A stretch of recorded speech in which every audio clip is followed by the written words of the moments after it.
அஸ்ஸலாமு அலைக்கும் காய்ஸ். வாங்க இன்றைக்கி நாங்கள் கிறிஸ்பியாகவும் ஈஸியாகவும் முறுக்கு எப்படி செய்கிறேன்ட்டு பார்ப்போம். ஒரு பாத்திரத்தில் 1.5 கப் தண்ணியை சேருங்க. உப்பு கொச்சிக்கத்தூளை சேர்த்து தண்ணி கொதிச்சு கொண்டு வரப்போக்கில் 1 கப் புலானை கொஞ்சம் கொஞ்சமாக சேர்த்து கொள்ளுங்க. அதை நல்லா மிக்ஸ் பண்ணதுக்கு பின்னால் ஃப்ளேமை ஆஃப் பண்ணி மூடி கொஞ்ச நேரம் வேக விடுங்க. அதன் பின்னால் 1 கப் பச்சரிசி மாவு சேர்த்து அதை பிணையிறதுக்கு தேவையான அளவு சுடு தண்ணியை சேர்த்து கொள்ளுங்க. அதில் 2 கரண்டி எள்ளும் 2 கரண்டி ஆயிலையும் சேர்த்து நல்லா பிணைஞ்சு கொள்ளுங்க.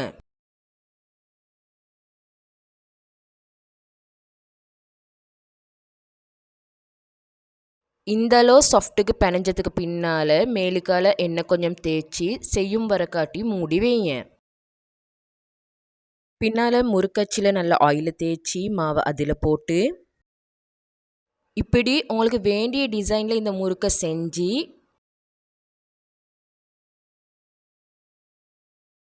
எண்ணெயை நல்லா சூடாக்கி மீடியம் டு ஹை ஃப்ளேமில் இதை நீங்கள் பொரிச்சிடுங்க. லோ ஃப்ளேமில் பொரிச்சமிண்டா முறுக்கு ஹார்டாகிரும். முறுக்கை போட்டதுமே நல்ல இப்படி பபிள்ஸ் வரும். அது குறைஞ்சிட்டிண்டா முறுக்கு பொரிப்பட்டுட்டு அதோடு நீங்கள் ஃப்ளேம்லேருந்து இதை இறக்கி கொள்ளுங்க. இது தான் நான் செஞ்ச முறுக்கு. வாங்க இப்போ நாங்கள் இதை டேஸ்ட் பண்ணி பார்ப்போம்.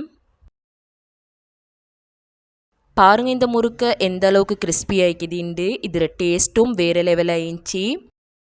உங்களுக்கு இந்த வீடியோ பிடிச்சிருந்தேன்டா லைக் ஷேர் அண்ட் சப்ஸ்கிரைப் பண்ணுங்கள்.